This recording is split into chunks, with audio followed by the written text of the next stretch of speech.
صل على محمد وعلى آل محمد كما صليت على إبراهيم وعلى آل إبراهيم إنك حميد مجيد اللهم بارك على محمد وعلى آل محمد كما باركت على إبراهيم وعلى آل إبراهيم إنك حميد مجيد أعوذ بالله من الشيطان الرجيم بسم الله الرحمن الرحيم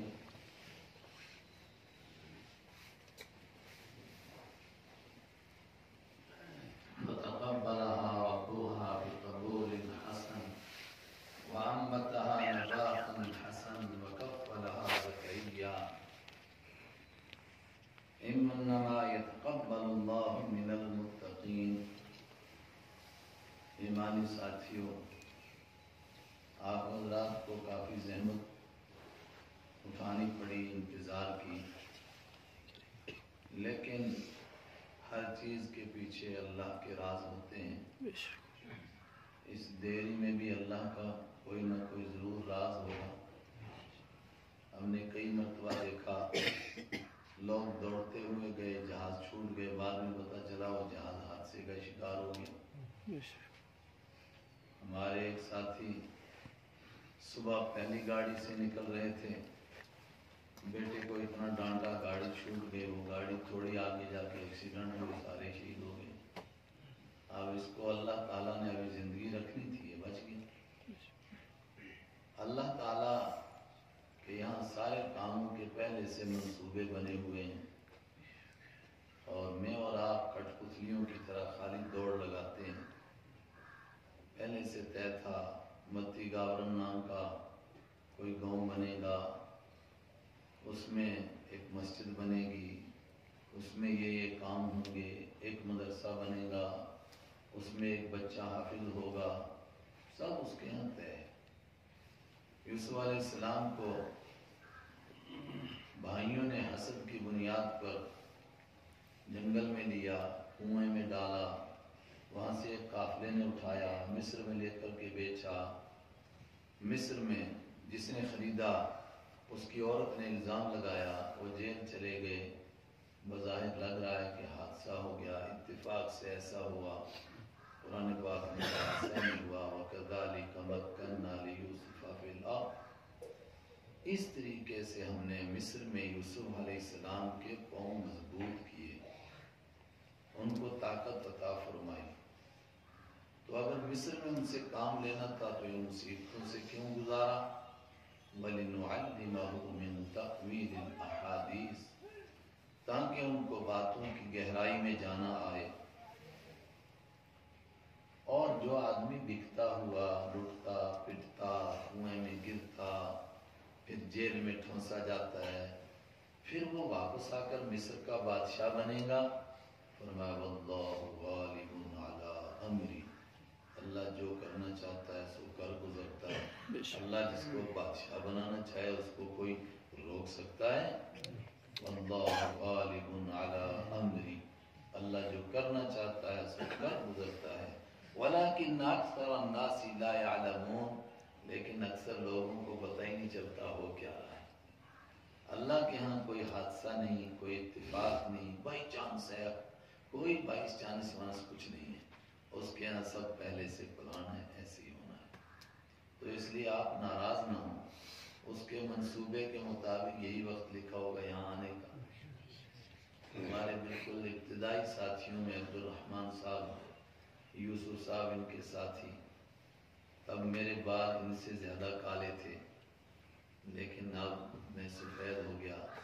یہ بڑھاپے کی دہلیز پر پہنچ گئے، تو نے غزل چھیڑی، مجھے احساس دینا، ذرا عمر رفتہ کو آواز دینا۔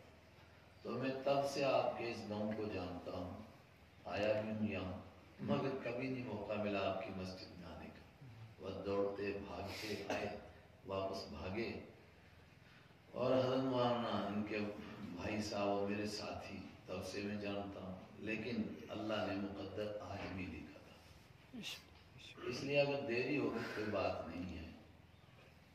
اگر میں 2 گھنٹے زور لگا لگا کر کچھ کہوں گا تو اس کا نچوڑ بھی اتنا ہی نکلے گا، جو میں انشاءاللہ 5-10 منٹ میں ایک بات کہنا چاہتا ہوں، آپ غور سے سن لیں، تھوڑی دیر میری سنیں، موبائل کی بعد میں سننا۔ یہ اس دور کے بڑے عذابوں میں سے ایک عذاب ہے۔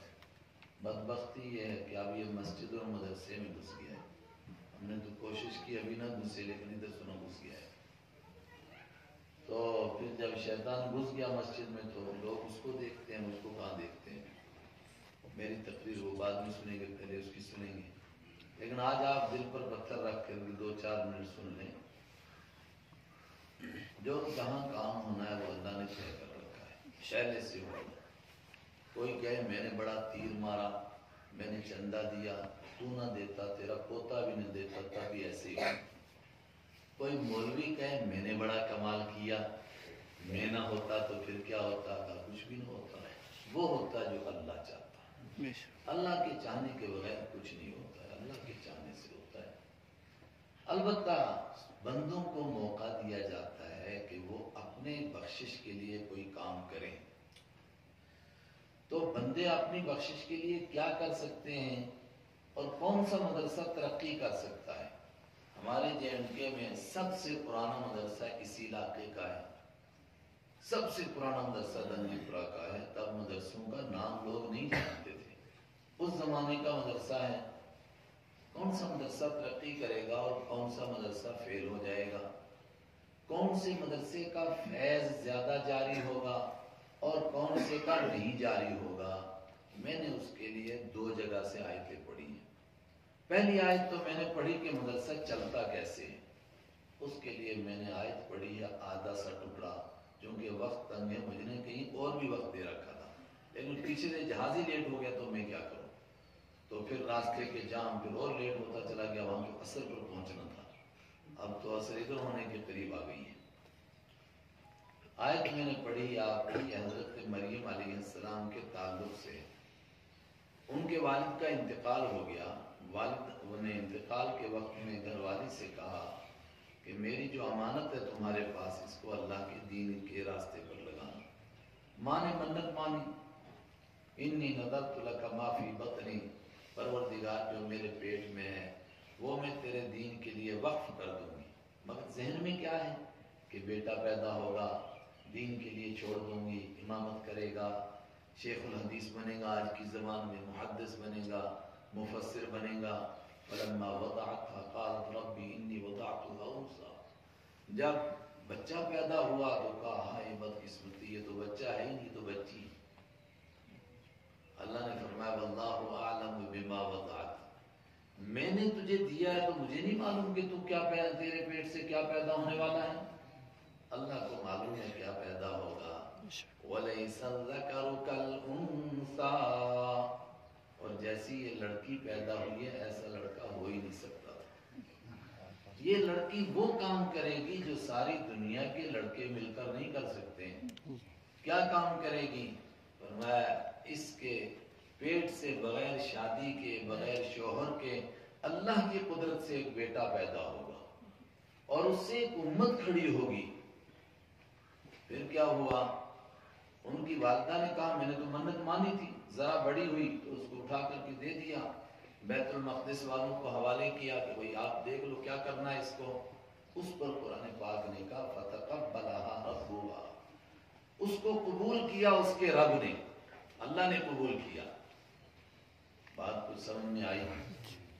آپ کو جو کام کرنا ہے اس کو اللہ کے ہاں قبول کرانا ہے۔ اب قاضی عبدالرحمن صاحب بھی سمجھیں، آپ بھی سمجھیں۔ ہو سکتا ہے میرا کوئی دوست ناراض بھی ہو، مگر میں ڈرتا نہیں ناراض ہونے سے۔ دیکھو گورنمنٹ سے اگر آپ کو کالج لینا ہے، یونیورسٹی لینی ہے، اسکول لینا ہے، اس کو کیا کرنا ہے؟ بولو، اللہ کے گورنمنٹ کے ہاں۔ اب گورنمنٹ کے ہاں کالج آپ کا منظور ہو گیا، ایک بندہ میرے جیسا بیوقوف بیٹھا رو رہا ہے، ایک وہ پڑوس کا فاروق لغاری مر گیا نا، وفات ہو گئی، اس کی پرانی بات ہے، تو اخبار والے نے لکھا سری نگر میں ایک آدمی بنڈ پر بیٹھا رو رہا تھا، اس کو پوچھا تو کیوں رو رہا ہے؟ کہتا ہے فاروق لغاری مر گیا۔ اس نے کہا یار وہ وہاں کا صدر تھا، تو بیچارہ مزدور آدمی، تجھے اس سے کیا لینا، تو کیوں رو رہا ہے؟ کہتا ہے وہ تھا لغاری، میں ہوں بیکاری، تو ہماری ہے رشتہ داری، اس لیے میں رو رہا ہوں۔